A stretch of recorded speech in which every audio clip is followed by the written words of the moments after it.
Los Angeles, California. We have the Mad Scientist Party Hour.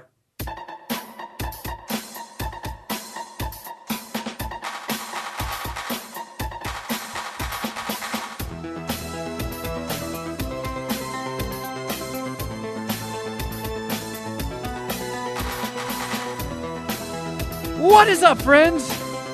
And welcome back to another episode of Mad Scientist Party Hour.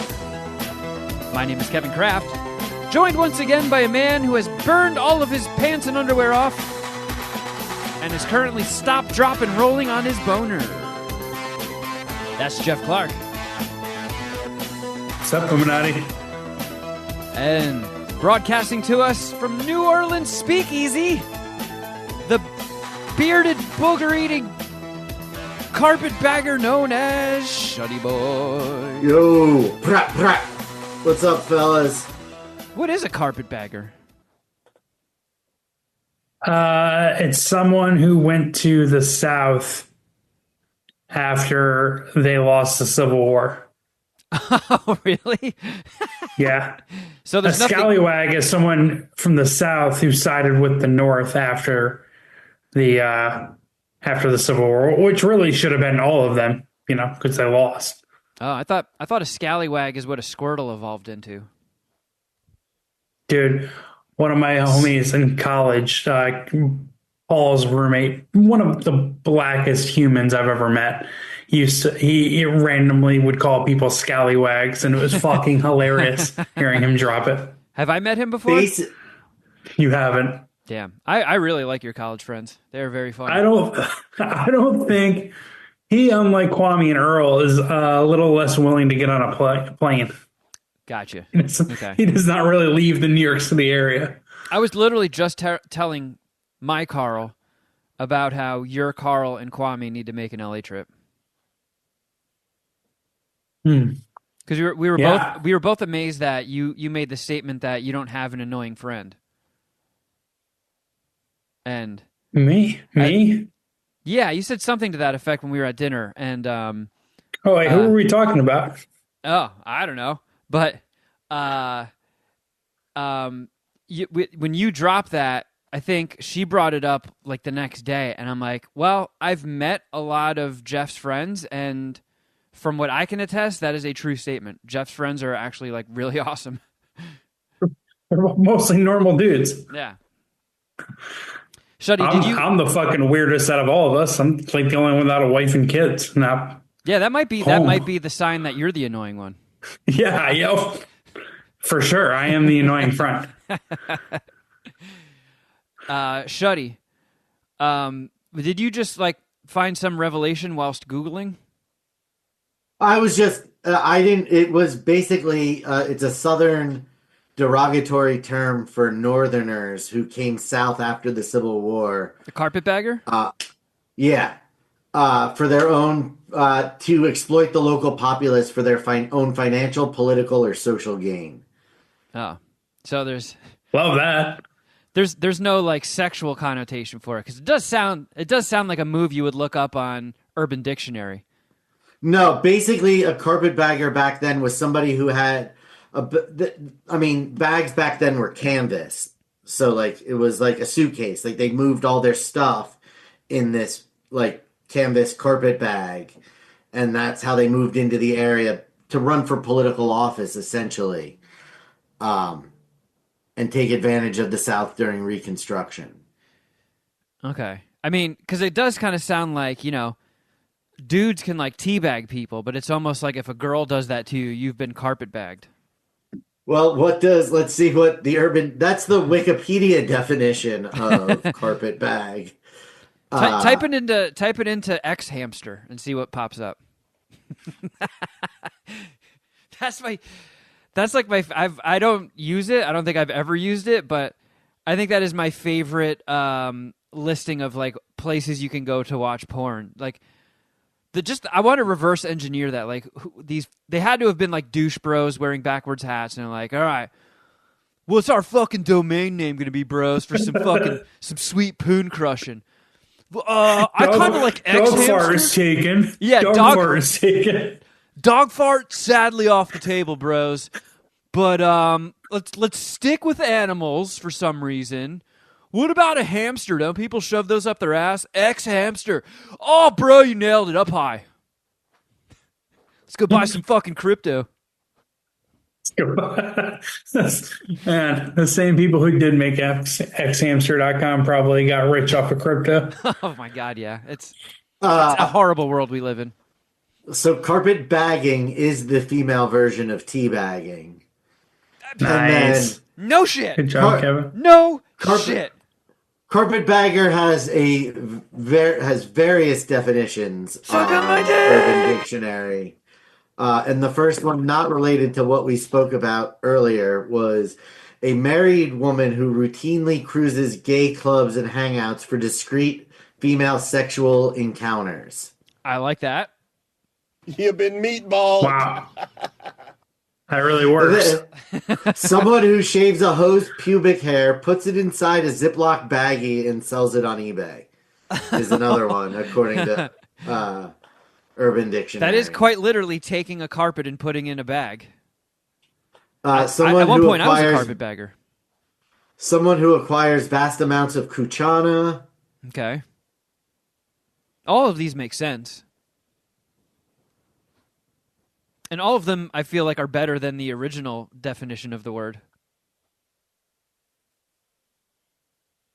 A straight woman who, for the sake of superiority, declares herself a lesbian. All right, I'm having a little Superiority over who? Yeah. Real lesbians? Sorry, it does not say. I don't know if I'm feeling that definition.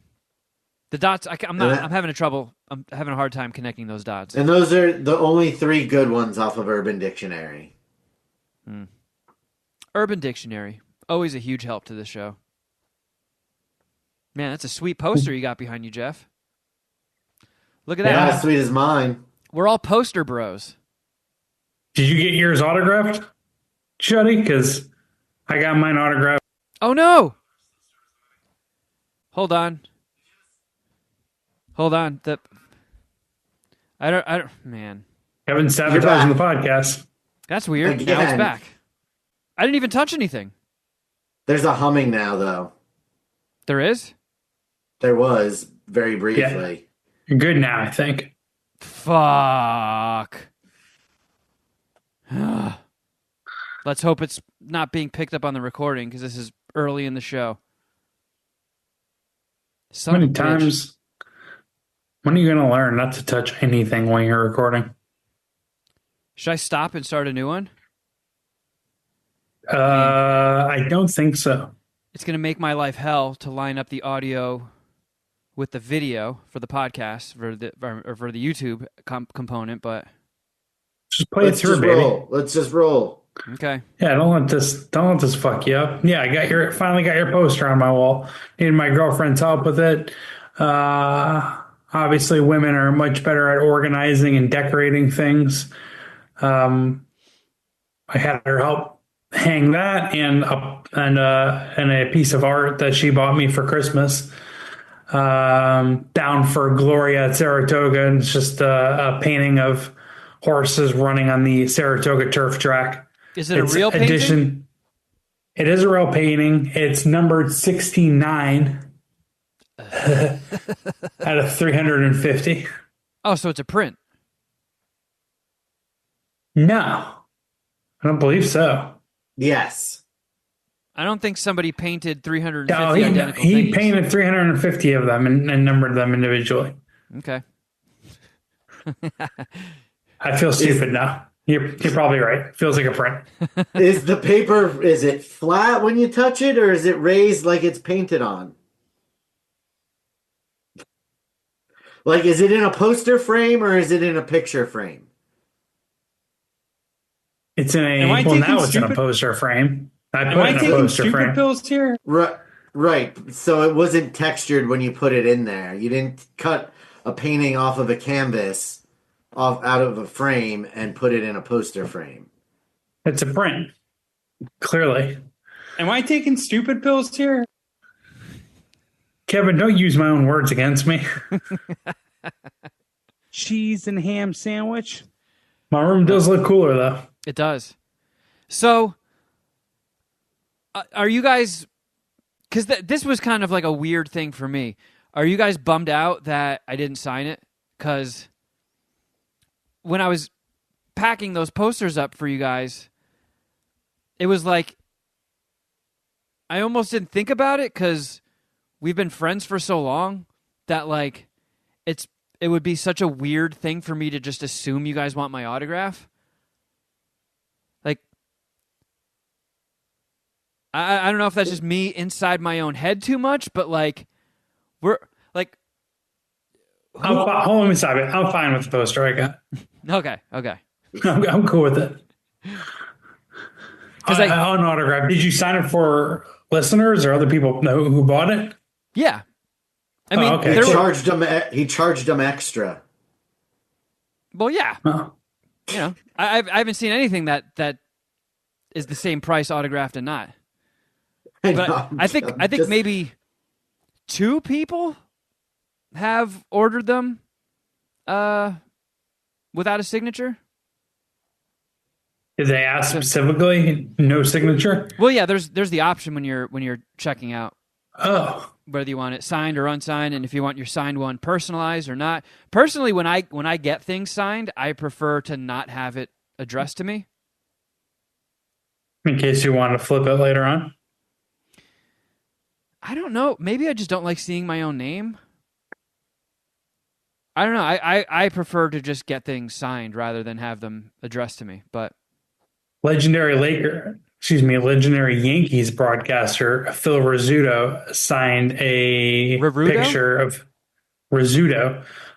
Scooter. Yeah, he signed an autographed picture of himself while playing baseball for the Yankees. Probably a print, definitely not a painting. And he spelled my name Geoff, mixed up the E and the L for a version of Geoff that has never been spelled. well, I think that makes it more money because it's a misprint. Yeah, I don't know where it is though, and that kind of bums me out because I wouldn't hate framing it and hanging it up here. Hopefully, my mom has it.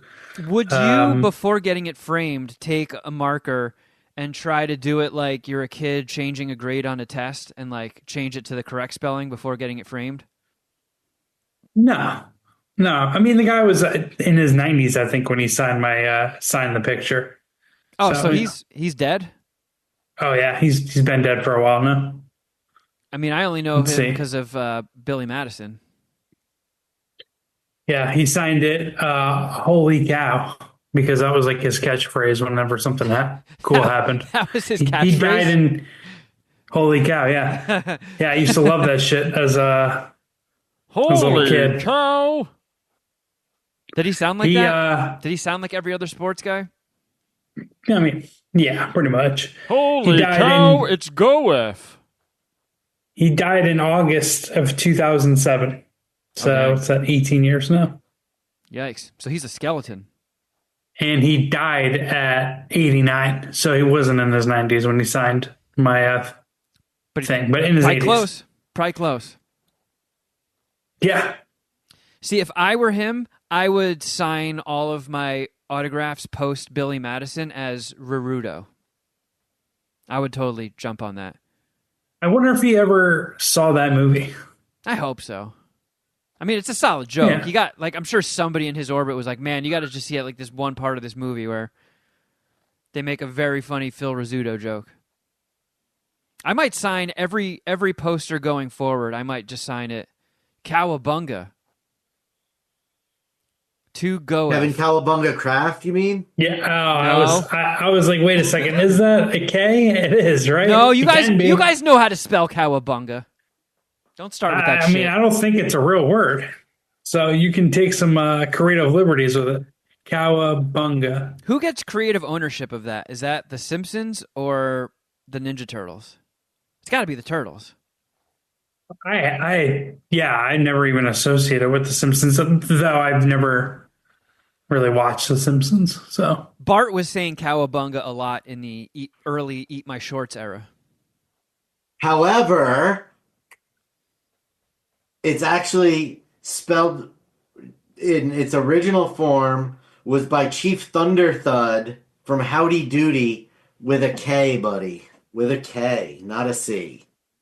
I sign everything Kevin Cowabunga Craft. That will And not then be happening. I've made an amendment to all future poster sales.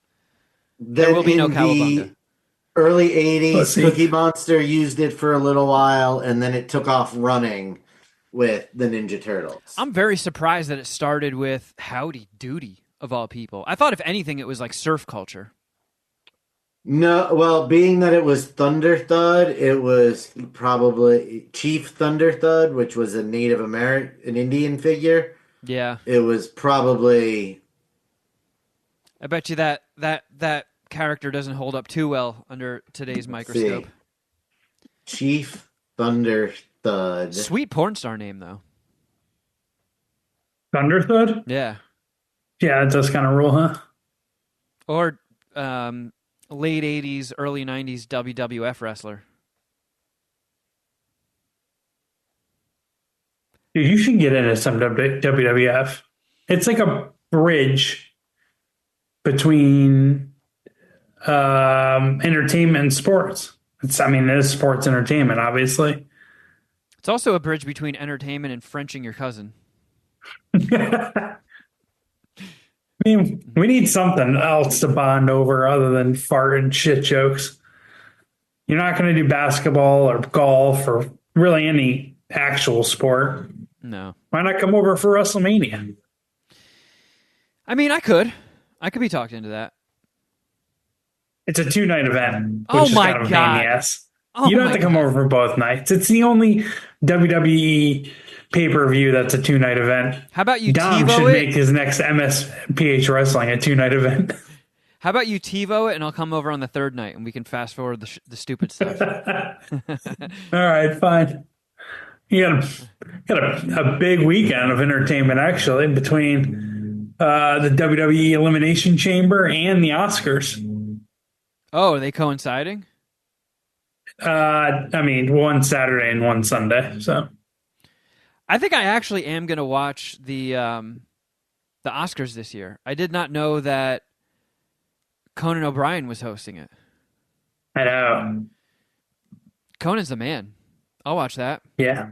Plus, Yeah. you never know. Will Smith might show up and beat the shit out of somebody. Imagine he just runs down the fucking aisle with like a steel chair like he's a WWE wrestler. Yeah, that would be sick. I hope there's some prop bets for that. Oh, yeah. Well, I mean, there's many ways to pivot going forward here, but so there is some light John Cooper updates, I suppose. So I was a little doom and gloom last week, as it seemed like the only path forward to get the movie out and for people to see it is to take an incredibly low deal and then hope that over the course of 7 to 8 years, investors make their money back. But that also prompted me and my producer to just sort of make one last fucking hurrah and go for it. And we both got some promising returns. So he finally heard back from a rep that says they think they might have found a company who would be interested in distribution, which would not be a, waiting 10 years to make the money back. It would be just like a buy and let's go. It might not be the entire thing, but it would be way, way, way more than initially thought. I reached out to the homie, Thomas Hayden Church, and he put me in contact with a guy who wrote me over the weekend. And, he sold a bunch of things. So he was like, yeah, I'm going to take a look at it and I'll put you in touch with some distributors. And then I've been directly in contact with somebody else who is perhaps a promising lead. So right as it seemed like I was taking an epic shit in my pants, the storm clouds have parted a little bit, and there is some rays of light shining through. So perhaps some good news here at the finish line. Fuck But yeah. I also just got accepted into 2 more film festivals. One of them is LA based, so I think the last weekend in March, for anybody who couldn't make it, there's going to be another public showing at the end of March. I'm looking at my calendar. Yep, those are the dates. I don't have the exact date yet, but once I know, I'll be promoting it like a madman. Nice. Hopefully it's not March 28th, which is a Friday, because that is Cheech's birthday, and we already have Cheech's birthday plans ironed out.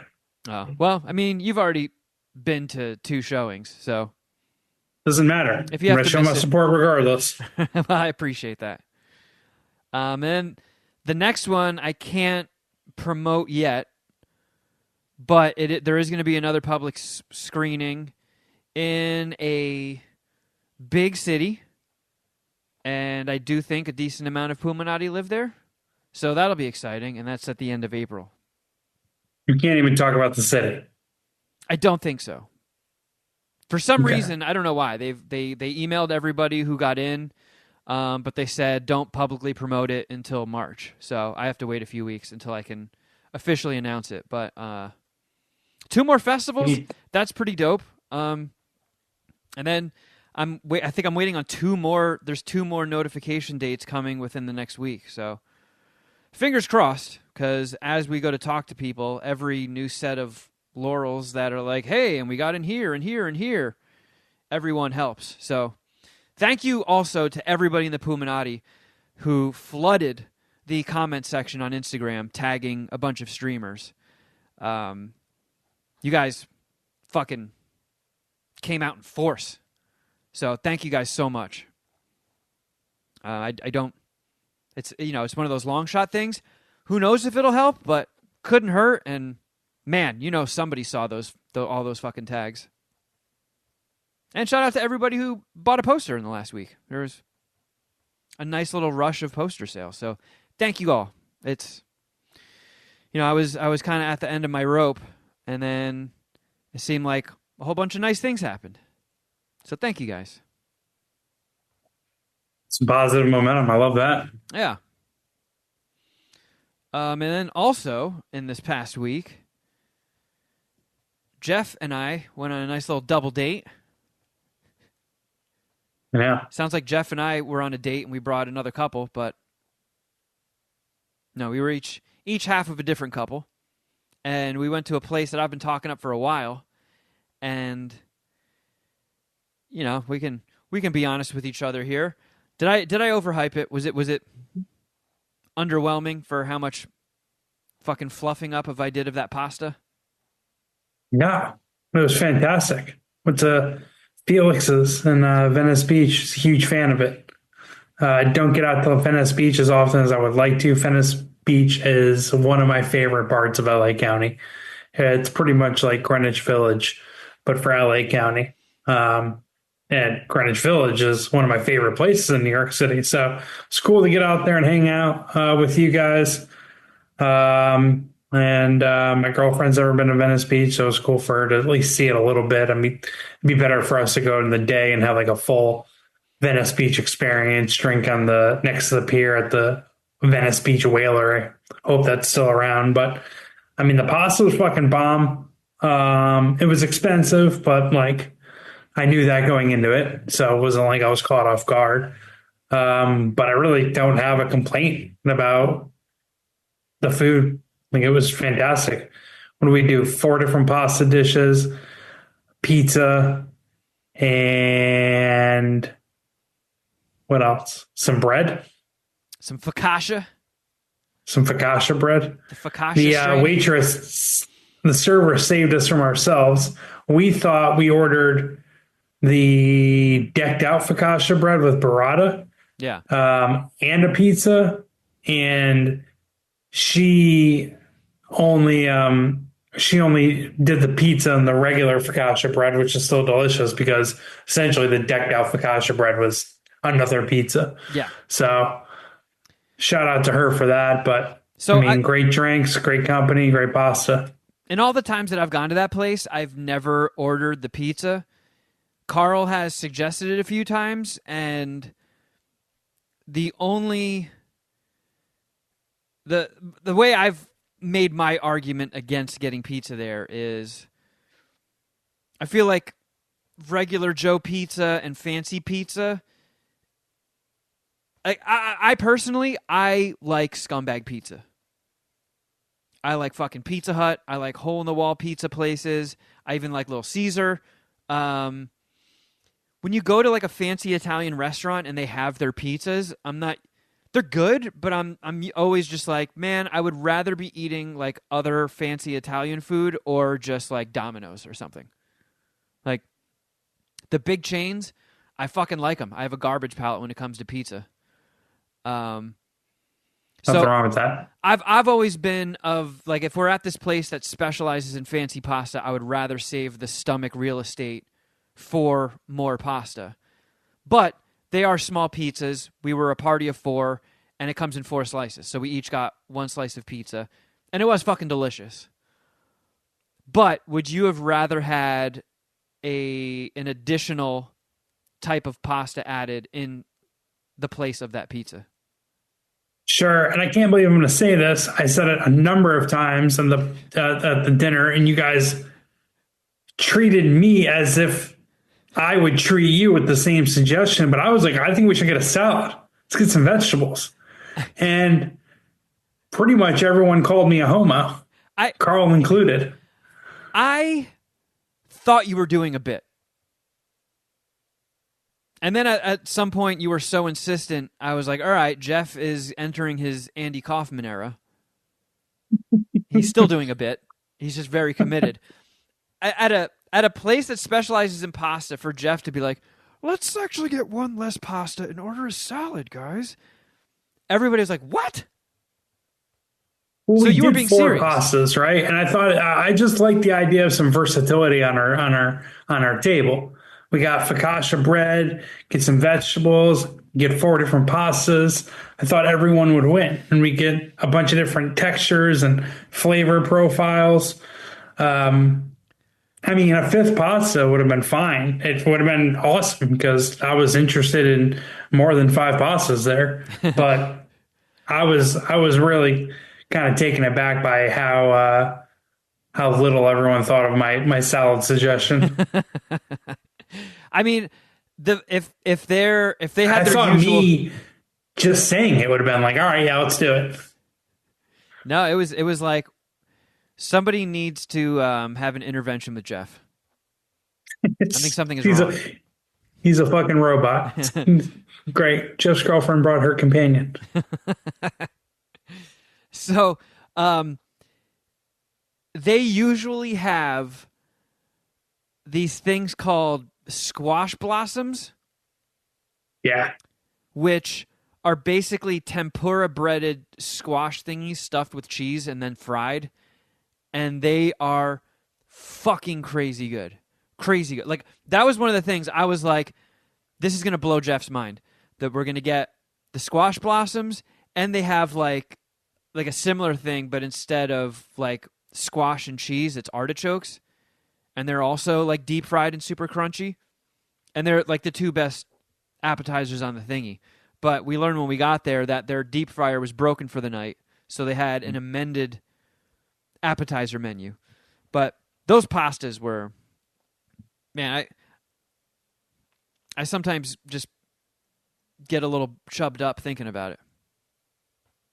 Did you mention, I want to get the supply with Supply Bianco, which is like, I saw it on their Yelp page in the pictures. It's like almost like arancini, but it's like risotto rice balls with mozzarella filling, mozzarella cheese. Mm. Yeah, I would have fucked with that. It's like, looks like batter, like almost like mozzarella nuggets instead of mozzarella sticks. Looked absolutely bomb. I got a pasta I'd never tried before, Grisia, which I ate a majority of because no one seemed to be that into it. I was pretty excited about how that turned out. Honestly, I was going to eat more of it, but you were so like, this is the fucking best pasta ever. And the ladies needed some cleanup action with the other remaining pastas that I was like, all right, I'll let Geoff have the majority of that, even though it does rule. I'll fuck up the rest of these other ones. I tried to get a picture too. Let me see if Shuddy's got a big acai meeting, but let me see if I can screen share. Oh, I can. Okay. So this is some of the bread and then two of the pastas. The one with the red sauce, so this is the one that Geoff ordered. They are kind of like big, thick motherfuckers, like rigatonis or whatever.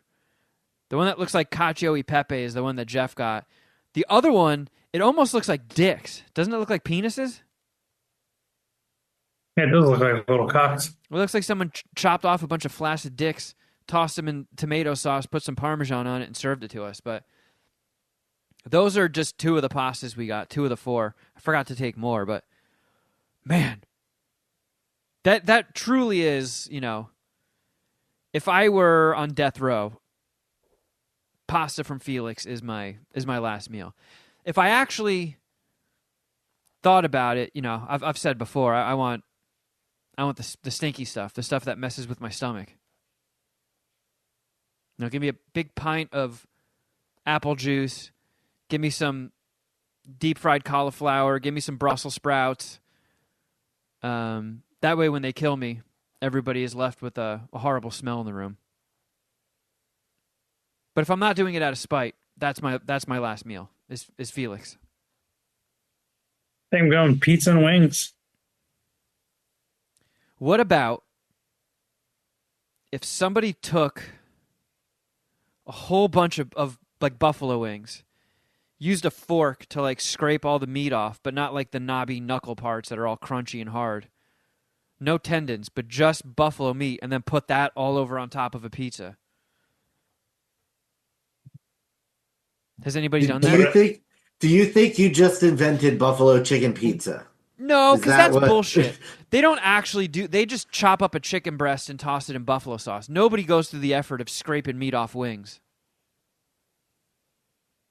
No, yeah. I mean, it's my death row meal, so I'd prefer to have some wings and a pizza. I hope they wouldn't shortcut it for me, even though I probably don't deserve, you know. Your death row meal, you should probably have some shortcuts too, right? Considering you don't really, it's not a good reason you're getting that meal. That's true. They should make everybody get what that was served at the fire festival. You just get like a piece of white bread, a flap of bologna, like a couple of leaves, and that's it. Eat up and die, you piece of shit. So, one of the things that I wanted to bring up about the dinner, Geoff, you had an incident in the bathroom, and I have questions. Oh, yeah. I didn't want to pry. I forgot about this. I didn't want to pry because I know we were sitting near parties involved and didn't want it to get too loud because we also had been drinking. And I know it's hard for us to contain our volume once we've had a few drinks, but what the fuck happened? So I went to go to the bathroom. There was like a vacancy sign on the door that when you lock it, it turns to no vacancy, right? So, or occupied, whatever. Yeah. I forget what it said. Anyways, so it was green, means I can go in, unlocked, open the door, and I walked in on some girl going to the bathroom, and she like covered her kuchana and walked to the side of the room, got off the toilet and like, almost like duck walked to the side of the room, said, "Oh, I'm sorry," and she did it so like I didn't have the door open that long, or I wasn't like, "What are you doing?" I like as soon as I saw that someone else was in the bathroom, I like closed the door, but she like started running into my like line of sight pretty quickly. It was a little weird, but like I get it. She was just embarrassed. Was it a men's room or was it a unisex bathroom? It's unisex. Okay. So she just didn't lock the door. It wasn't that she was in the wrong bathroom. No. She just didn't lock the door. That's so weird of her. Yeah. Why do you not lock the door when it's like a one-person bathroom? Well, And our Geoff table was doesn't. right next to hers. And it was a busy restaurant. Yeah, she was right next to us, which is why I didn't want to keep prying and asking questions. Like, all right, I'll save this for the podcast. Geoff pulled out his Brazos lock-picking kit, and that's how he got into the bathroom. I did, wow. Oh, nice Kuchana. No, I just went back to the table, sat down awkwardly, like, oh, that was quick. I was like, yeah, well, someone was in there already, and I saw them naked or pantsless. So, naked. She had her shirt on. Like, she got up off the toilet, though, right? Like, she, panicked and got off. Like, I feel like staying on the toilet was where you were, she was probably the most concealed. Because, like, as I'm opening I didn't, like, kick the door open, like, swing it open fast. Like, I opened the door normally. She should have just been like, hey, I'm in here, and I would have quickly closed it. Instead, she just, like, walked over into my line of sight and was like, oh, sorry. It's like when you die in that old video game Rampage, when one of the monsters destroying the buildings gets killed and they shrink down into, like, a naked human and then they just waddle off screen. Like, she was sitting on a toilet, stood up, covered her Kuchana, and then waddled off to the wall? Yeah, that's exact analysis of what happened. Breakdown. I'm trying to put myself in that situation, and, like, because usually when you walk in on somebody going to the bathroom, it's like a very quick reaction. You're like, oh, shit, and you shut the door. Yeah. And like, which is what I did. Yeah, and in that short amount of time, she was able to get up and scuttle. I mean... Yeah. She's still moving to her left as I'm closing the door. No, you don't have to do that. You can sit back down and finish. It's like she trying to wave as I was closing the door. So when you, help me understand the layout of the bathroom. Like, so when you open the door, are you like face to face with a sink across from you and then a toilet to the right of it? Or no, the toilet is when you open the door. The toilet is straight ahead on the door. From the door threshold, and then the sink is over here. So that's what I'm saying. If I'm slowly opening the door, she sees the door opening. She should get me where it's like here, and the door is still covering me. Like, hey, I'm still in here. I'm using this. Yeah. But instead, she walked awkwardly to her left, and really gave me no choice but to look at her without pants on. So her plan was when you open up the door, you guys are like eye to eye. So she was like, shit, I'll stand up and maybe run to the wall and then be out of view of the doorway. Did you use the bathroom there? I mean, you've used the bathrooms there because you've been a bunch of times. I don't think I ever have. They're not that big. You've never used the bathroom there. No. Oh. But I mean, I've been to a restaurant that has like one person bathroom. Yeah. So it's not very big. Yeah. I don't know what she was thinking. I don't know. She could have been drunk. I don't know. She probably was. She was caught with her pants down. But I mean, she taken. I don't know. Was surprised to know what to do. I don't know. I've done that before. Like I've been on the opposite. I've been on her end of things, and I just like, oh, I'm in here. Sorry, and then they close the door before they even saw me taking a shit. So I mean, if I'm pissing, my back's to the door. I don't know. Was she taking a shit? Oh, good. I don't know. Does it smell like poop? She has to. Door? No, I know. It didn't smell like poop, and it didn't smell like poop when I went there a few minutes later. So that's also okay. So I don't. It's weird to shit at dinner. Not that many people I feel like shit at dinner. Yeah, it's got to be an emergency if you're going to go through all that. Yeah. Like if you're playing poop chicken and losing. But hey, I've been there. I mean, I can only speak as a guy. I don't know what it's like for Kuchana owners, but if you're a guy and you stop peeing while you're peeing, it hurts. And it hurts until you start going again. So was she pissing if I'm in all a over urinal, I don't give a fuck who walks in. It doesn't even matter to me. Yeah, but have you... I would say all three of us at one point in our life have been peeing and then tried to cut it off, right? Yeah, fair enough. I know what you're talking about in that sense. And it hurts. So when this lady stood up, was she just pissing on the floor as she awkwardly shuffled away? Not that I noticed. Okay, let me ask you this. Was she holding her phone in her hand? Because maybe she was doing the thing where she sat down to pee, started scrolling on Instagram. She was done peeing, but was just caught in a doom scroll. The door opened, and then she got up and walked away, and thus did not have to pinch off or pee all over the floor. If I'm remembering correctly, both of her hands were free, so she wasn't using her phone, and she used her hands to block her kuchana as she walked directly where I could see her better. Like, it was weird. I have no idea what was going through her mind. The worst plan ever. Yeah, I mean, other than not blocking her kuchana, it would have been the worst play. It was like she didn't want me to see, but she moved in the only direction where I could see. I didn't really get it. And I was kind of embarrassed when I got back, and I was just hoping never to, not to make eye contact with this lady. I didn't even, like, I saw in my peripherals that someone was returning back to the back dining room where we were sitting, and I assumed it was her.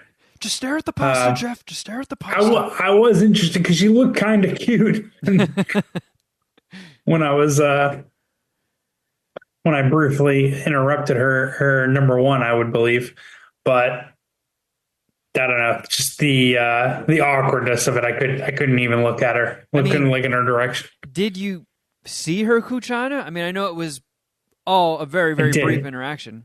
You did? I did not. I saw panties and legs. Okay. Was she intoxicated? Like, could that have been it? Probably. It could have been it. I don't know. Because I think their table was kind of rowdy. They did have like a group of 6, I think. I did see drinks on the table. So it could have been. I just don't understand. Like, it does not make sense. Like, she wasn't mid-pee. Otherwise, there'd be pee all over the floor. And then she just stood up. Well, do you know about like it was if a woman can stop the stream easier than men? Well, we're going to need the ladies of the Puminati to help us out with that. How difficult is it for you to stop the stream, Geoff? We were just talking about this, right? I don't, but I'm saying it doesn't hurts, it hurt to stop? It hurts like to stop pissing. I don't know if it hurts women though. Yeah, I mean, I got to imagine it's equally uncomfortable. I wouldn't say it hurts. Like, it's not like you stop the stream and you like double over in excruciating pain. And if that's the case, then there's bigger problems. It stings. It's not ideal, but you can stop. It just hurts. All right. Well, I don't know. I don't know if she was pissing. I would assume she wasn't pissing. I would assume she cut it off as soon as she heard the door and panicked. Like, I went to the bathroom a couple minutes later. There was no water on the fluid on the floor. So maybe she did keep peeing, pee on the floor, and then cleaned it. I don't know. I like how much bandwidth we got out of the subject. I did not know where you were going with this when you initially brought it up. And I like how your dumb brain is totally thrown off by this. I mean, it is weird the way she moved, but like, other than that, it kind of, she just forgot to close the door. It's a mistake I've made before. You've never made that mistake? What, walking in on somebody? No, not locking the stall or a bathroom. And I think I always have, unless, and I consider myself to be the asshole in this situation, but there have been times where I go in the bathroom to just wash my hands and I'm not peeing or pooping, and I'm just like, well, I'm not locking the door. I'm just washing my hands and getting out of here. And somebody walks in while I'm washing my hands, and then they do the, oh, I'm sorry, and then shut the door. And then it's like, that's on me. I should have locked the door. So even though I wasn't peeing and I didn't come in here to pee, I still made it weird. I don't know if that makes sense, but yeah, not really. Yeah, I'm used to it. I never make sense. Something's seriously wrong with me. I did go to, what day is it? Monday? I went to the Super Bowl of something. So you know how you're always like, I don't like football, and Geoff is like, but it's the Super Bowl. And it's like, yeah, but I still don't care about football. I don't care enough to watch it. It's just, to me, it's just another football game. And I've tried to come up with what the alternate would be of something that Geoff is not into, but since it's the biggest thing of that, then you would have to be into it, right? I went to another Pokemon Go in-person event yesterday, which is essentially the Super Bowl of Pokemon Go. So I apologize for not extending you an invite, Geoff. That's okay. Thank you. Thanks for not extending the invite. Did Carl go with you? No. So this was even too nerdy for her to go along with. Yeah. So this wasn't the Super Bowl of anything except dry vaginas. She went last year with me. And they did another one in LA. They're pretty much a year apart. Same location, same deal. It was actually, aside from the Pokemon of it, it was actually kind of cool because it's at the Rose Bowl in Pasadena. And it extends through the entire property, which there's like golf next door. Right? Yeah, I mean, wait, who are you asking? Geoff, since he knows golf stuff. But like, there's a golf course in Pasadena that's right next to the Rose Bowl, right? Yeah, I don't know. I'll take your word for it. I mean, there's a lot of golf courses in Southern California. There isn't a big golf course that they play in the PGA Tour regularly next to the Rose Bowl. I can tell you that. Well, they have the whole property fenced off.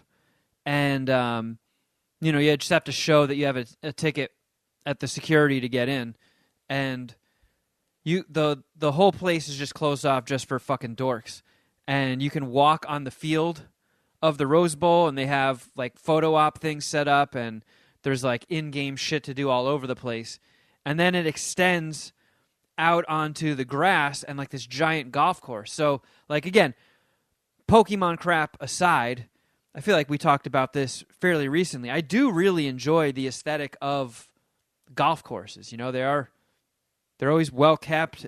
They're kind of pretty looking. There's a bunch of trees, and then in Pasadena you got like mountain ranges off. So like the whole thing was just aesthetically really cool.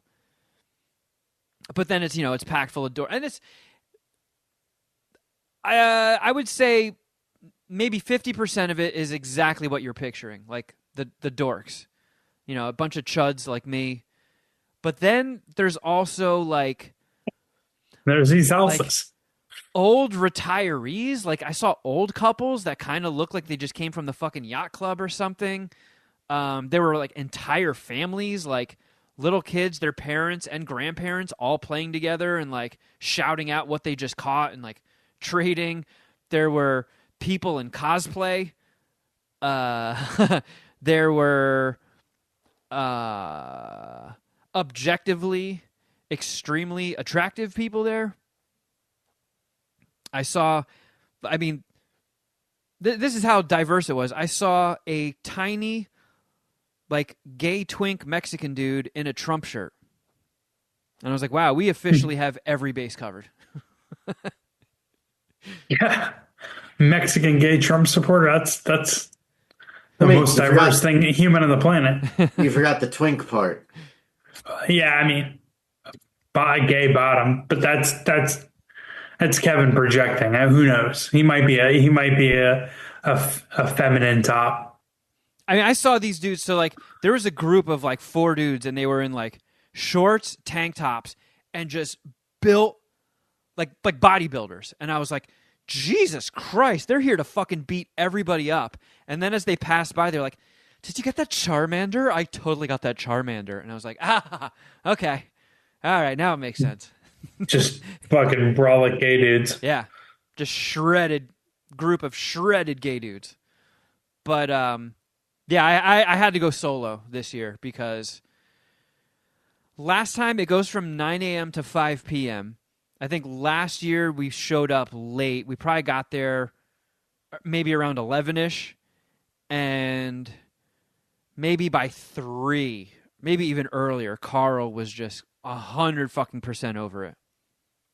And in order to salvage the relationship, I had to agree to leave. Even though I did want to spend more time. But this year, being that I went solo, I was there from 9 to 4:30. Wait, you spent 7.5 hours there? Yeah. Jesus fucking Christ. You won't even come to my Super Bowl party? It's 5 hours max. I guess with driving, you throw another hour each way. All right, anyways, continue. And there were moments here and there. I would say I had like 2 or 3 moments where I stopped and did a self-assessment, and I was like, what the fuck am I doing? But I quickly got over it, and I was like, nah. Just let yourself enjoy this stupid shit. Because they had, they brought in like a big Ferris wheel that you could ride for free. They had a whole line of food trucks. They had like photo ops and stuff.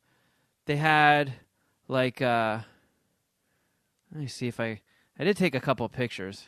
Not many, but like, hold on. So you could like wait in line and like pose with shit and then go through whatever this weird little maze is right here. Like a bunch of snowmen and a cave set up. Let me see this again.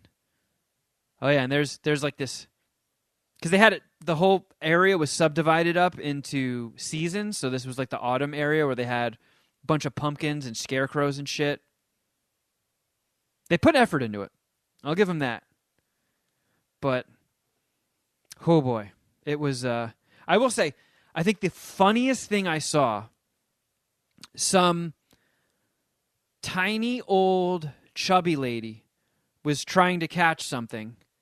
It ran away. She took her hat off and spiked it on the ground so fucking hard that a dust cloud shot up. And I was like, oh my God.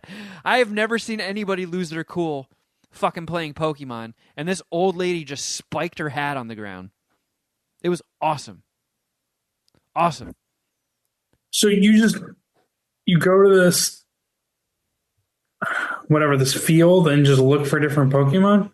Do you like trade them? Did you talk to anyone? Make a friend in the 7.5 hours you were there? So I did when they started letting people in. So one of the things that they do is like there's these locations scattered throughout the whole world that are gyms. And they put legendary Pokemon at them for like an hour at a time. And they like spawn randomly. They jump around. And it's the only way you can get them. And you need like a group of people to like battle it. And then you get a chance to get it, to like keep it. So they had a fuckload of those going on all day. And since it was packed with like tens of thousands of people, there's enough people to do every single one of them. So like everybody gets in and they start like doing raids and stuff. And I was looking around and there's a function in it called, like, you can party up with people and do party challenges and unlock things. And since I don't know anybody that plays, I never get to do that. So I saw a couple, and I was just like, hey, do you guys have a party started? And they were like, no, but we're about to start one. Here, scan it. So I scanned it, I joined their party, and then all the tasks we do pool, and you get rewards. But I just walked away from them immediately. Peace. Very shameful, I know. But yeah, essentially, they introduce a whole bunch of things that you can't normally get outside of that event. And then they do have like tents set up where they do trivia and they give out prizes, and they have people with like bullhorns, like employees of the event, saying like, oh, so-and-so has an armored Mewtwo and they're willing to trade for a blah, blah, blah. Anybody? And then you can like go and meet up with that person and do fucking trades. It's very virgin-y. That's not surprising at all. So that's what I do with can't my believe Sunday. What did you eat? Was there booze involved? Was there any interesting like drinks they had a boba truck. Okay, cool. like thematic, like Pokemon inspired drinks. No, they didn't have that. Because it's all done. It's like either stadium food, because they have all the vendors on the property open, and then they have a whole row of food trucks. I just got like a chicken teriyaki bowl, and in all honesty, it was hot in Pasadena on Sunday, and Yeah, I for the bet. amount of walking I did, just without consuming any THC or alcohol, I was already fucking tired, and like I think I walked 12 miles while I was there, and there are some parts of it that are all dusty, so like my shoes are fucking thrashed.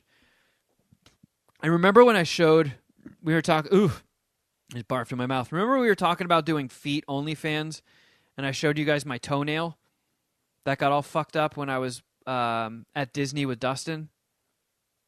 Yeah. So my toenail is still black from that, and I think what happened is a blister popped underneath my toenail, and the blood is just staying there until my toenail fully grows out. That toenail got fucked up again from all of this walking. So my right sneaker must have some sort of crease that every time I walk and take a step, it like pokes the top of my toenail. And when you do like a 25,000 step day, all those pokes like fucking fuck with it. So I'm keeping an eye on it, but my sister had something like that happen to her once, but the blister didn't pop. She like walked so much that she got a blister under her big toenail, and she had to go to the doctor and get one of those little drills to drill through the toenail, pop the blister to relieve the pressure, and then she said her toenail eventually just fucking shriveled up and fell off. So I hope I don't lose a toenail in pursuit of my Pokemans. I hope you do, and you learn your fucking lesson. To give up on Pokemon? Is that the lesson? That's the lesson. Yeah. I will never do that.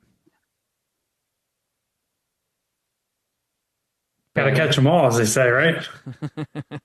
And then they keep releasing new ones, and I have to catch them all. So it never ends.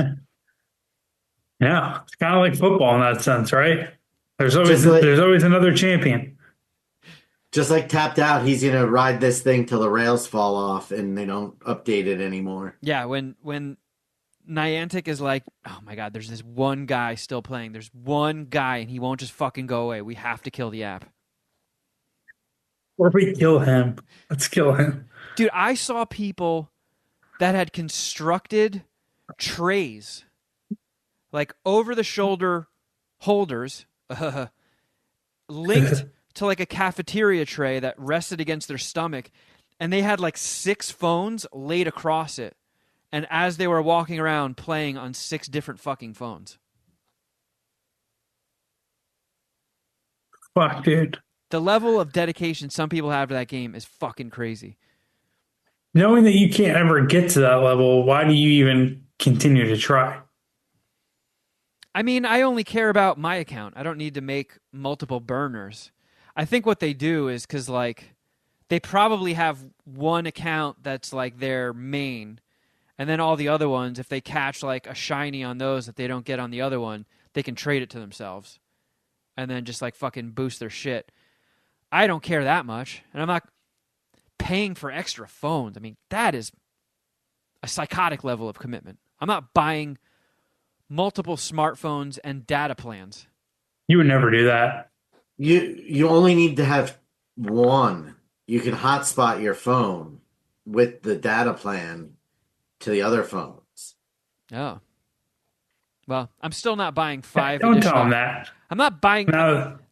5 additional iPhones. Well, I guess you don't really want to catch them all that bad, do you? I believe in myself, since, Geoff. since you're going through the motions, why don't you not even try anymore? Because I believe in myself. I don't need to fucking cheat and have burner accounts. But yeah, I walked so much. I'm walking like a fucking cowboy today. Like I had a party in my hiney. I couldn't even go for a run today. Well, I mean, thrash you said monkeys. 25,000 steps yesterday, right? Yeah. Yeah, it's a good day. You deserve a day off for that, It is even a lot if of steps. the inspiration was significantly homosexual. No offense to the gays. It was a shot at Pokemon players. Yeah, gay people are like, don't lump us into with this shit. Yeah, I know gay people would not do something nearly as gay as go to a field and look for Pokemon. Well, not true actually. Yeah, there were gay people there.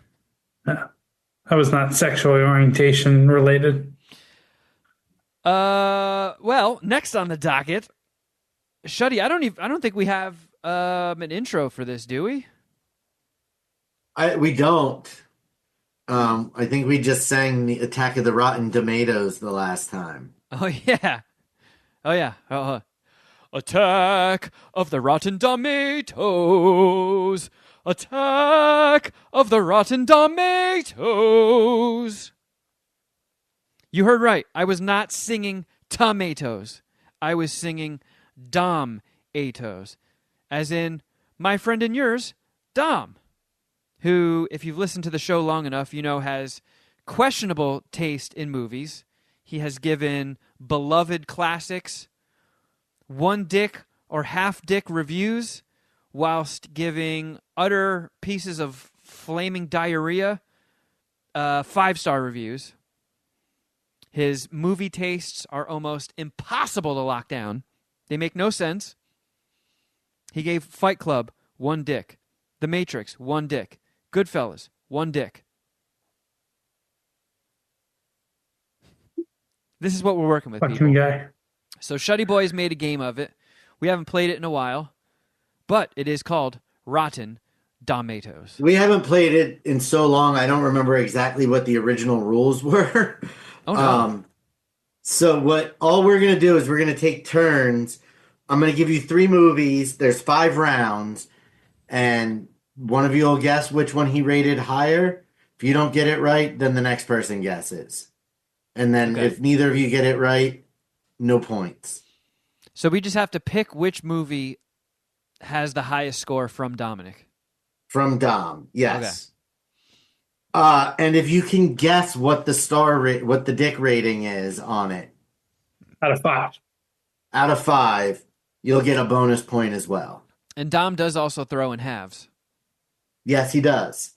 So you've got 11 scoring options from a half dick all the way up to 5. I don't feel like doing math right now, so I trust you, Shuddy. So, who wants to go first? Not it. Okay, I'll go first. Fuck. Whatever. Go ahead. All right, Yeah, Kevin. you're probably the defending champion. So Round 1. Well, it's actually worse to Where- be in first place. Where the Crawdads Sing, Always Be My Maybe, or Cheerleader Camp. And a new rule that each of you, before anybody answers, has the opportunity for me to read the description of one of these movies if you don't know it. Well, I've never heard of either of those movies, any of those movies. I know Carl has wanted to watch Where the Crawdads Sing. Is that it? Yes. Would you like me to read that description? I know it's a true crime murder mystery type thing. But man, that title Abandoned by is her fucking terrible. family, Kaya raises herself all alone in the marshes outside of her small town. When her former boyfriend is found dead, Kaya is instantly branded by the local townspeople and law enforcement as the prime suspect for his murder. Terrible title for a movie. One of the worst. Right up there with salmon fishing in the Yemen. Where the Crawdads Sing. Sounds like Michael Scott's next movie. And then what was it? Cheerleaders dancing on piss? Cheerleader Camp and Cheerleader. Always Be My Maybe, the one with Ali Wong and I saw. Randall Park. Is she dating? Is her and Bill Hader's relationship a new thing? Well, I have seen a lot of Ali Wong's specials. Carl's a big fan, and she's pretty good. I like her. And every single one of her specials was like about how badly she wants to cheat on her husband. And then the next special is that her and her husband got divorced. And she's like so pumped. So like Yeah, they got divorced last year. So I think a whore. She was like just I think really, really looking forward to being single, and hopefully she made the most of her single time, but then landed with Bill Hader. Pretty solid. I now hate her. Oh, don't be a grumpy bitch, Geoff. I just think that's a shitty thing to do. Imagine being the dude and having your girlfriend's, your wife's stand up is about how she wants to cheat on you, and then you guys get divorced. Hey, maybe he sucks. He would have to really suck pretty bad for me to be like, you know what? She was right. Anyways. And then Cheerleader Camp. I don't think I need you to read the description for that one, Shuddy. I'm pretty sure I can figure out a majority of what's going on in Cheerleader Camp. Sounds like a Dragon Ball Queef we recently did. I'm going to go with... what's the middle one again? It's Kevin's guess. It's Kevin's guess. All right, well, I'm going to steal Geoff's guess and say Always Be My Maybe. Fuck. That is incorrect. Oh! That is not the movie Dom liked the most out of those three. God, I'm just hoping Cheerleader Camp is like a fucking horror movie. I'll go with Cheerleader Camp. Geoff, you have scored 1 point. How many dicks did Dom give Cheerleader Camp? I'll go with a flat 4. And he gets the bonus point. Oh! You nice. just been Geoff. Fucking pussy. Dom Parmesan gave poof. Where the Crawdads Sing and Always Be My Maybe the same score of 3.5 dicks. Oh, dang. So Cheerleader Camp is half a dick. Half a dick better than 2 mainstream Hollywood movies. I haven't seen any of those 3 films. All right, Geoff. Never heard of any of them. You get first crack at Silk 2, Witch Trap, or Hustle and Flow.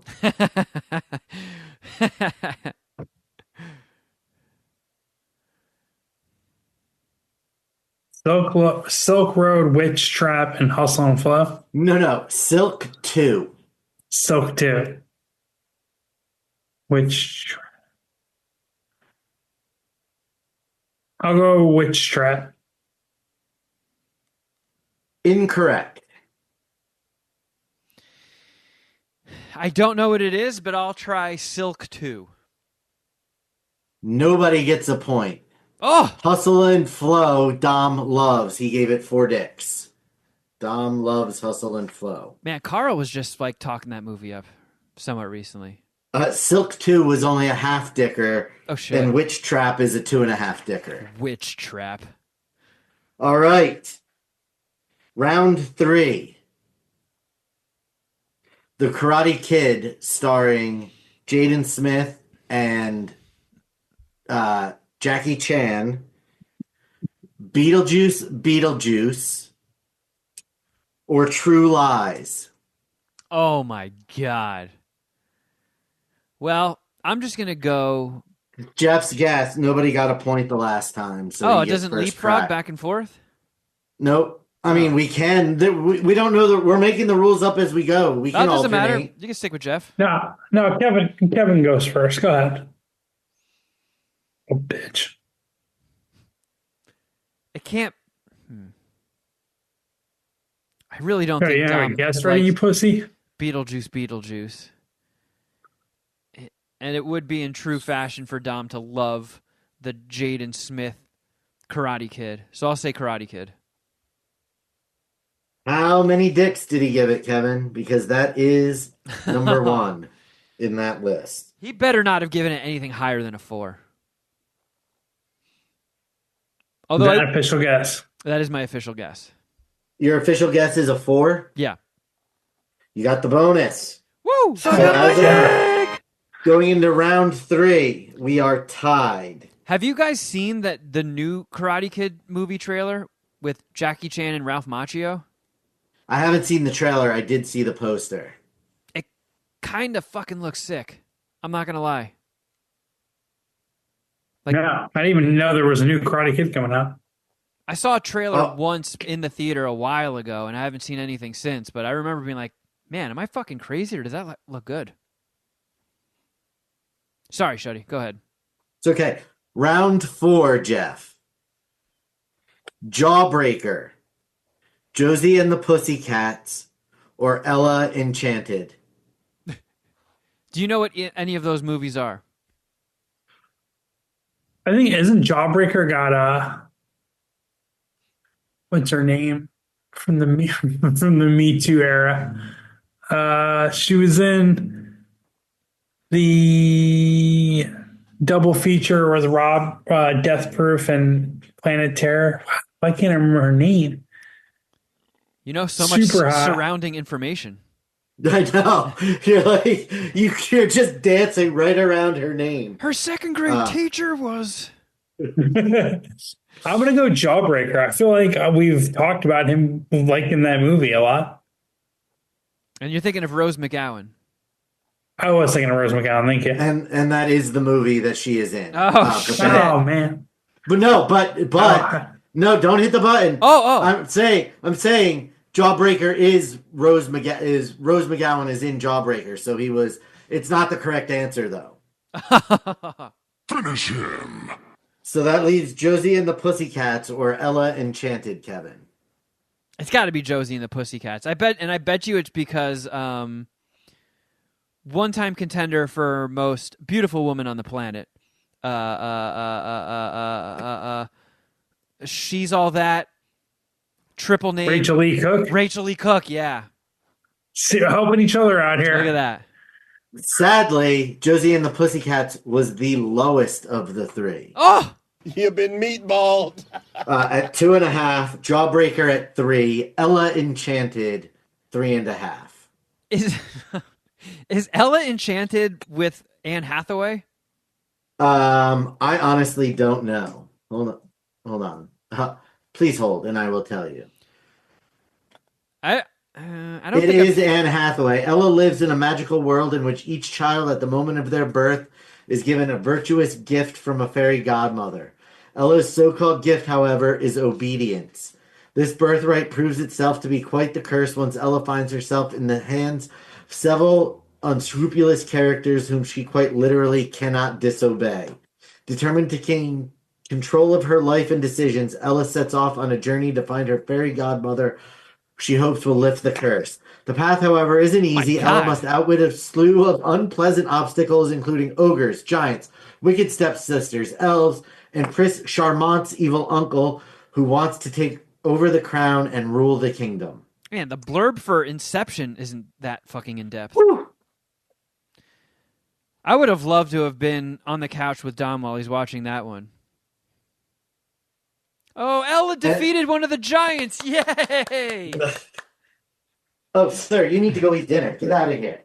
Get out of here. The only movie of those that I've seen is Jawbreaker. And I saw it once in the theater, and I remember it being very weird. There's a scene where, because they made that when Rose McGowan was dating Marilyn Manson, and I just remember how disturbing it was to watch the scene where she has doggy-style sex with Marilyn Manson, and I was just like, ugh. I don't want to watch this. It had Judy Greer in it. And Marcia Gay Harden, was she one of them? No, Rebecca Gayheart. But I knew it was something close. I knew it was something with gay. Wrong gays, but you're around there. And it was pretty fucked up. They accidentally kill a girl because they take one of those enormous jawbreakers and stuff it in her mouth as a gag. But I think she swallows it, and then there's this huge fucking ball in her throat. And chokes on it, yeah. And then it's a dark movie. She's all that Judy Greer, Fern Mayo. I don't know why that's stuck in my head, but they turn her. Wow. I think that's the one. Did Hold you on. watch this recently with Dom when he logged this on Letterboxd? No, I haven't seen Jawbreaker since just out of high school. Honestly, Yeah, I think I'm with you. um, I really liked. I had a pretty big crush on Rebecca Gayheart. I mean, Yeah, yeah, look up this lady. she is a Abraham Back Lincoln. There's no way you Oh don't yeah, know back her. in the day she was hot. Hmm. So who's in the lead? Kentucky native. It is tied 2-2. So going into the final round, Oh shit. and Kevin, you get to choose between Conan the Barbarian, the Arnold version, Conan the Destroyer, or Conan the Barbarian, Jason Momoa. Oh no. I feel like the answer is obvious here, but I feel like Dom is out to break my heart with this. Like,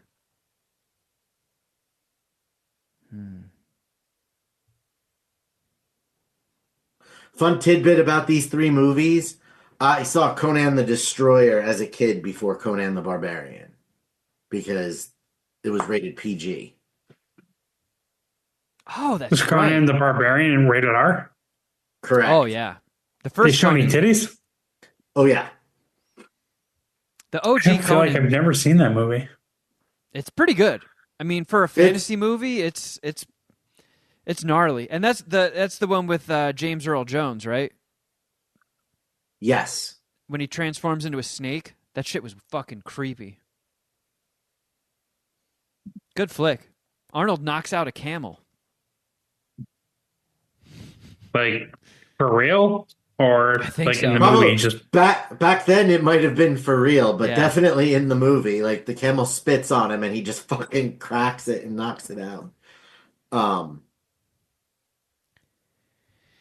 Yeah, Dominic, you bastard.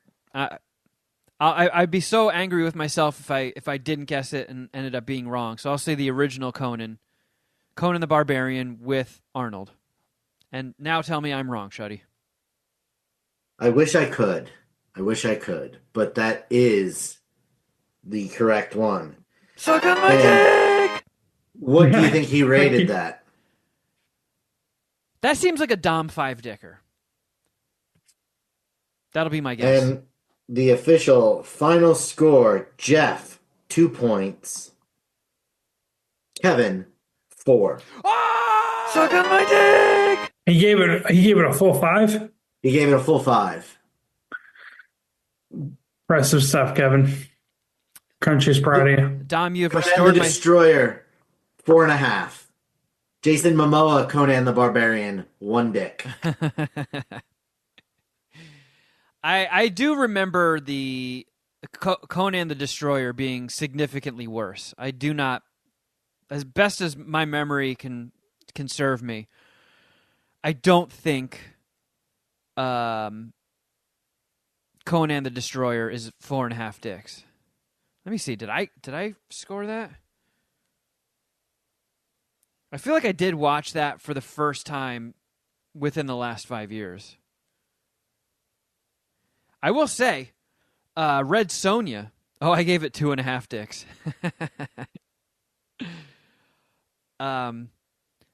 Red Sonja was pretty fucking cool. Have you guys ever seen that one?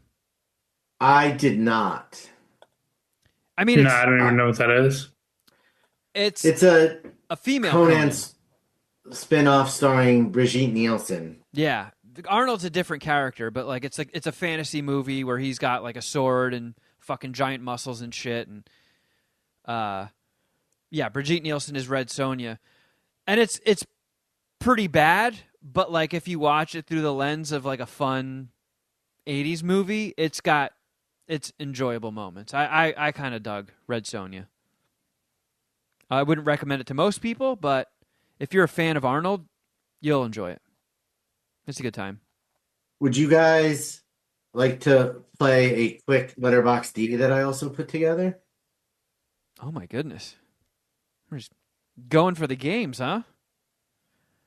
I could I don't know, what do you say, Geoff? I could be talked into that.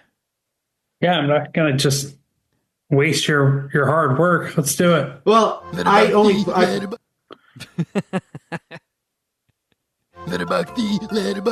it's Letterboxd, the D stands for dicks.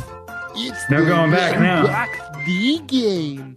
I mean, we don't have to. We can just enjoy the intro. No. I just put a 6-person one, a quick 6-person one together in case we didn't get much traction out of Rotten Tomatoes. I was not. Rotten Domatoes was fun.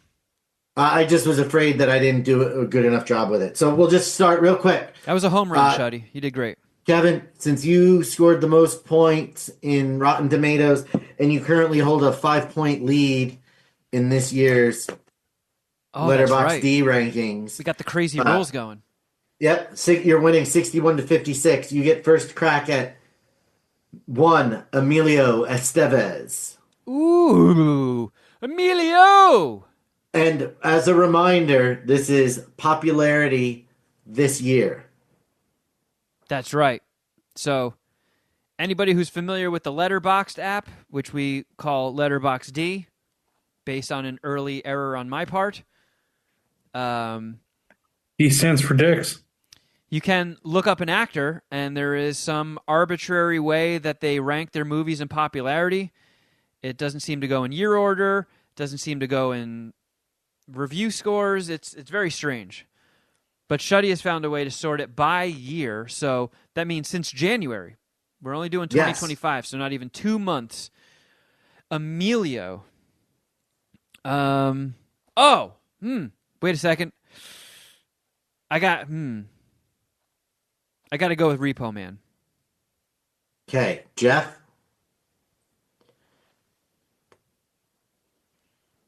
I want to say Judgment Night, of course. Well, if you had Letterboxd, you could be skewing these rankings if you had logged every time you've watched Judgment Night so far this year. I'm going to go with Mighty Ducks 2 for a very particular reason. Oh. Would you like to try that again with the correct title of the film?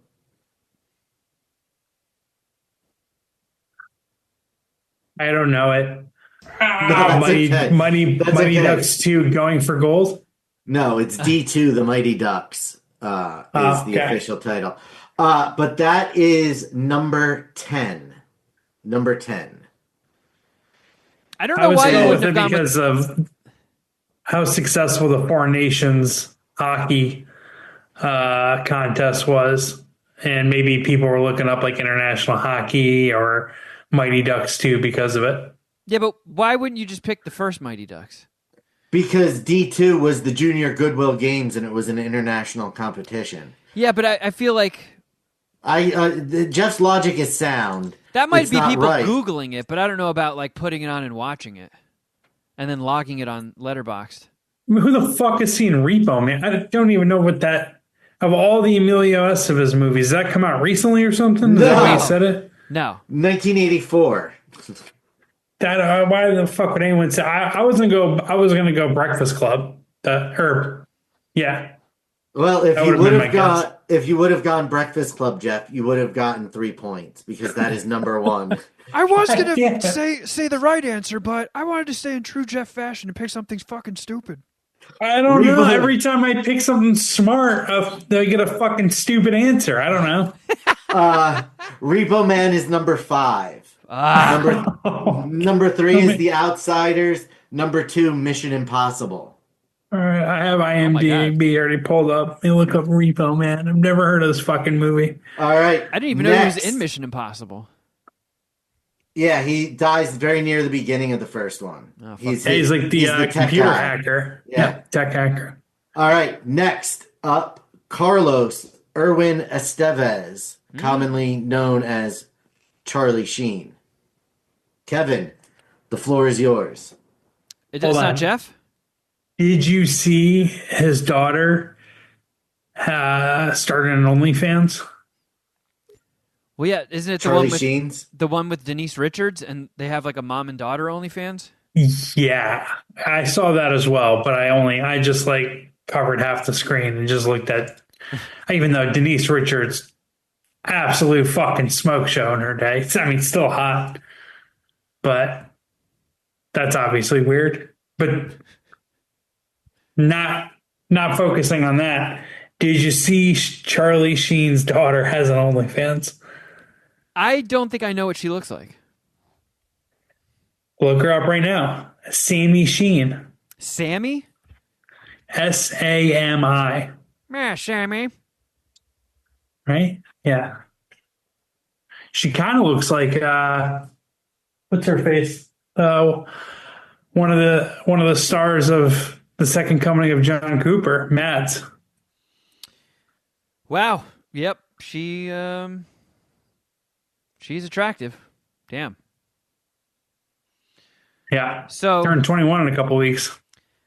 Geoff, don't you go first?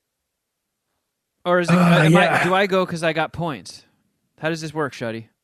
I thought Geoff, because I went first the first time. Doesn't Geoff go first now? No, nobody. It's whoever got the most points, and nobody scored any points last time. Oh. So it's you go. Well, I guess I'll pick the only Charlie Sheen movie that I've watched this year. Platoon. Good guess. Geoff, your guess, sir. It's got to be something from the 80s, though. I mean, I want to go Major League. Pitchers and catchers reported a spring training last week as well. I'll go Wall Street. I don't feel good about it, though. Wall Street, number 9. Oh, yeah. Geoff, what was your alternate guess going to be? Same, Major League. Oh. Number 8. What was your Where does third money- guess going to be? Money Talks with Chris Rock. Love that movie. Or Chris Tucker, excuse me. Hot Shots Platoon. Part 2. Number 4. Ah! So nobody gets any points. Number 3, Being John Malkovich. Number 2, Due Date. Ferris Number Bueller. 1, Ferris Bueller. Damn it. Next up. Wait, what? He's in the police station when Jennifer Grey. yeah, Jennifer Grey's or is it Ferris Isn't it Bueller's the sister principal's- that gets arrested? Yeah, it's his sister. Yeah, he's in the don't know. police station. I don't remember that at all.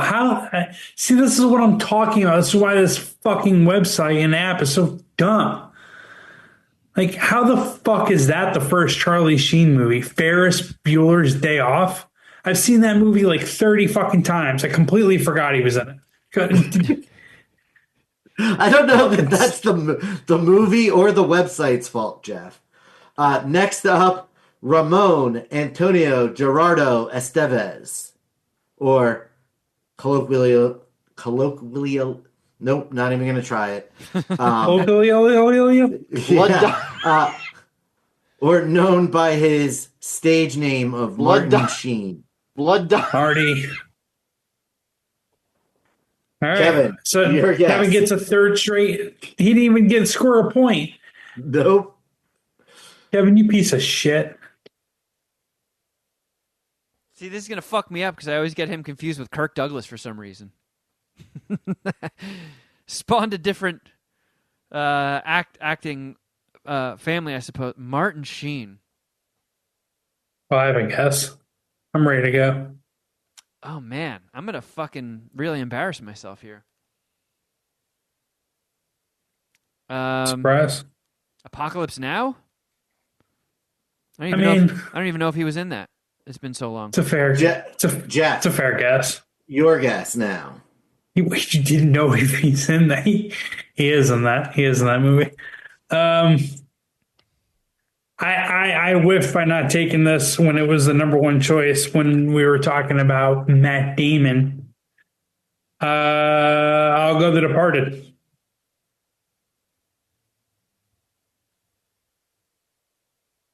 Shuddy's doing some writing. Apocalypse Now was number 4. Oh! You've been meatballed. Only top three gets points, right? Yep. The Amazing Spider-Man was number 3. Oh, come on. Why are people watching that? Catch Me If You Can was number 2. Yeah. And The Departed was number 1. Nice.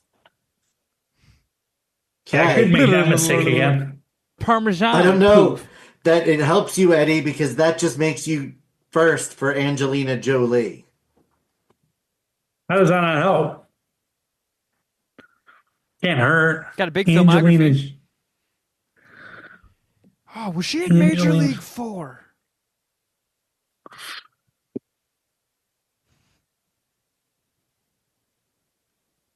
Man, I'm probably gonna fuck this up. It's a little random, but not really. Movie kicks ass. There's a lot of people in it that might show up in an Letterboxd search. Filmed in between Long Beach and San Pedro on that bridge. I'm gonna go Gone in 60 Seconds. Well, Geoff, you're going to be really angry with me. But You go Gone in 60 Seconds too?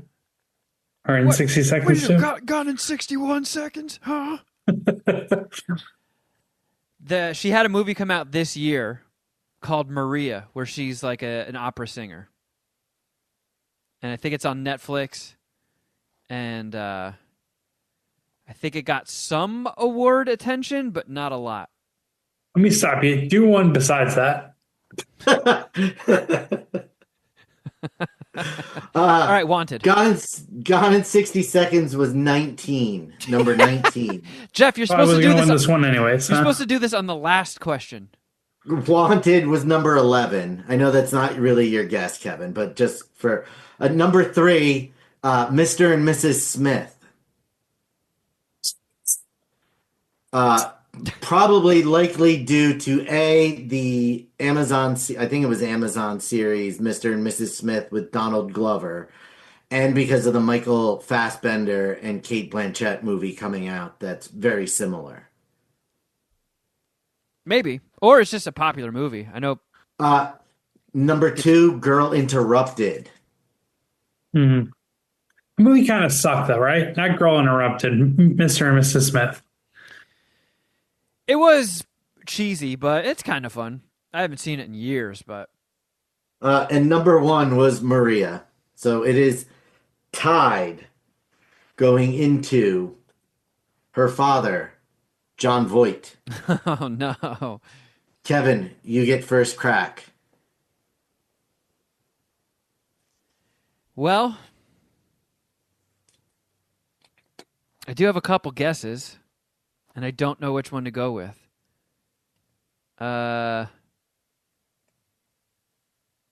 Transformers? Wasn't he like the president or some like high up guy in Transformers?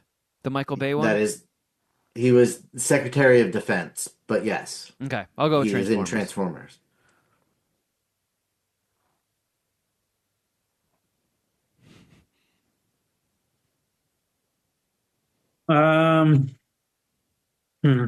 What, all right. Who is this again? I'm sorry. John Voight, Angelina Jolie's father. Ansel Engelfort. He was the defense secretary in Transformers. You're guessing Transformers, Kevin? Yeah. I'm going to go Mission Impossible 1. Ooh. Ansel Engelfort. Transformers, number 6. Shit. Mission Impossible, number 4. Oh, where's Anaconda on the list? Anaconda is number 14. One more. National Treasure. Number 9. All right, where's Metropolis? Or Megalopolis? You mean Megalopolis. Number 3. Megalopolis is number 3. Son of a Oh, bitch. that's bullshit. What about Deer Hunter? Wait. No. Heat Never mind. is number 2. Heat. Damn it. That's been on my rewatch list for so fucking long. Great And movie. Zoolander is number 1. What? Apparently, in he Boots? plays Zoolander's dad. Yeah, in the coal mine. Puss in Boots. All right, and the final person where we're trying to guess the lowest on his list, and it's tied up. Kevin got the last points, so he gets to choose to go first or second. Geoff, might I remind you, Kevin has a 5 point lead at the moment, so you need to land 5 places lower to tie or more to take the lead I on want two Mr. cows to fuck me. Daniel Craig. Mm.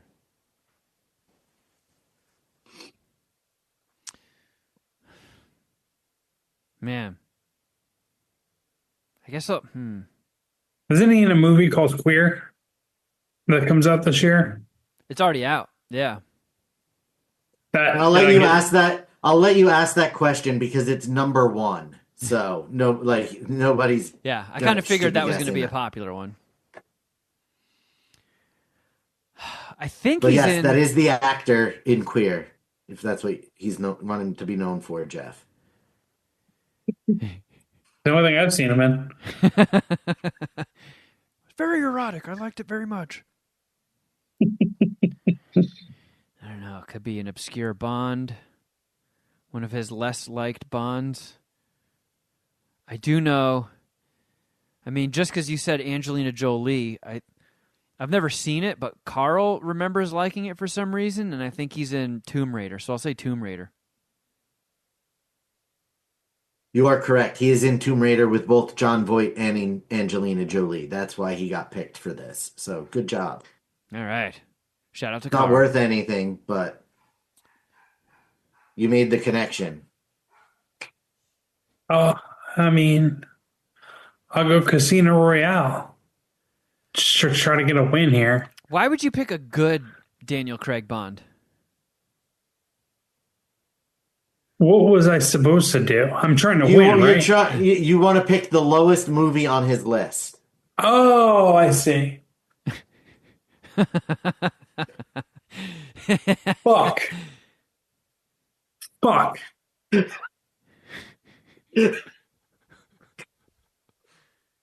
I Oh, I will just thought go of another with. Oh man, this movie kicks ass, but I don't. I think it'll be the least popular of the movies that I have in my head. I'll go with the girl with the dragon tattoo. I like that movie. I mean, it's a Fincher movie. It's awesome. Yeah. Honestly, If we- I thought you were gonna go with Layer Cake. Dude, I don't even know what you just said. So, if we were playing with the pre 2025 rules, Geoff would have gotten this point because both The Girl with the Dragon Tattoo and Casino Royale score higher than Tomb Raider. But playing by the current rules, Geoff only gets 6 points for The Girl with the Dragon Tattoo, and Kevin, extending his lead by another 8 points, Rigged. gets Tomb Raider at number 14. Suck on my dick. This is rigged. Where was Layer Cake? Layer Cake was number 15. Oh. Movies that I thought you might say, Kevin, Road to Perdition or Cowboys and Aliens, Oh yeah. which both are comic book movies and scored lower than Tomb Raider. Man, why are so many people watching Tomb Raider? And it's weird too, because Carl has been wanting to watch that, and we can't find it streaming anywhere. So that means people are stepping over the free to stream Daniel Craig movies and paying to watch Tomb Raider, or dusting off their DVDs and watching it. So, after 3 rounds of the new and improved Letterboxd D game, Kevin is winning 78-65. Well, don't give up, Geoff. I believe in you. Geoff has squandered an 18-point lead after the first round, and it's now Like my now NBA down by betting. 13 points. So Geoff has slid 31 points in the last 2 rounds of this game. Well, Was round 1 his regression point? maybe. Feels like it. But we'll have to find out in future episodes. But if that has not been enough MSPH for you, might I suggest you guys check out our Patreon, patreon.com/Mad Scientist Party Hour. It is chock full of fun stuff. We have a very busy week ahead of us. Geoff and I are going to be on the new episode of What the Fuck Did I Just Watch with Shuddy and Dom. We are going to be watching the 90s sports rom-com classic, The Cutting Edge. I tried watching it last night. I only can get 30 minutes through. It's brutal. We're also going to be doing another episode of Dragon Ball Queef, and I got a fun, I think, sports one picked out to ease Geoff's suffering. And then, of course, Dragon Ball Queef. All this is on the $10 tier. If you only want to jump to the $5 tier, that gets you a mini bonus podcast every week. And then every now and then some other stuff trickles in. Like we've got, 3 seasons of Crafter Geoff Shuddy edition that are on there. Either way, lots of good stuff, and it helps support us and keep the podcast alive. So check it out, patreon.com/Mad Scientist Party Hour. And you can also follow us on Instagram and social media. I'm at Kevin Kraft. At Shuddy Boy. At Geoff Records. And at MSPH Podcast, and at John Cooper Movie. Speaking of, if you would like to join the three of us and have one of these beautiful Second Coming of John Cooper posters to display in your home, go to etsy.com/shop/John Cooper Movie. There are fucking fraudsters out there. There are counterfeit John Cooper Movie posters being sold on Etsy right now. No, there are not. Yes. I actually Are there really? had one suggested to me a month or two ago, and then a listener also pointed out that there's a it's one of these people that just makes, like, they take movie posters and then so you can get like any movie poster, but the posters are selling well enough to where they have now reached the counterfeiters. So fuck those guys. Get the real deal. And those people aren't going to fucking sign it for you. I'll sign it. They might sign it for you. Yeah, but it's not going to be me. Oh, I see it. Border Boutique Global. It's going to be some other fucking cowabunga Kevin, but not me. Also, you can check out Geoff's sports betting podcast, Outkick Bets with Geoff Clark. Yeah. Hate it, buddy. Yeah, Pirates. It's you're gonna have to listen to some evergreen stuff, which there really isn't on that feed, unfortunately, because we have no podcast this week. Next week, I'll probably be connecting with the Outkick golf writer Mark Harris to talk about the Arnold Palmer Invitational. Get your Arnie Palmies ready. Got March Madness here in a couple weeks, so we'll definitely be doing multiple podcasts for that, whether it be just breaking down our picks or our brackets and or individual game days on, Sweet 16, Elite 8, Final Four, but nothing this week. Either way, rate, subscribe, and review. Outkick Bets with me, Geoff Clark. There you have it, friends. And if you would like to watch this episode and not just listen, you can go to youtube.com/Mad Scientist Party Hour. Subscribe, like, share, all that crap. And is that it? Am I forgetting anything? I don't think so. I don't think you are. I guess the only thing I'm forgetting is, until next time, something.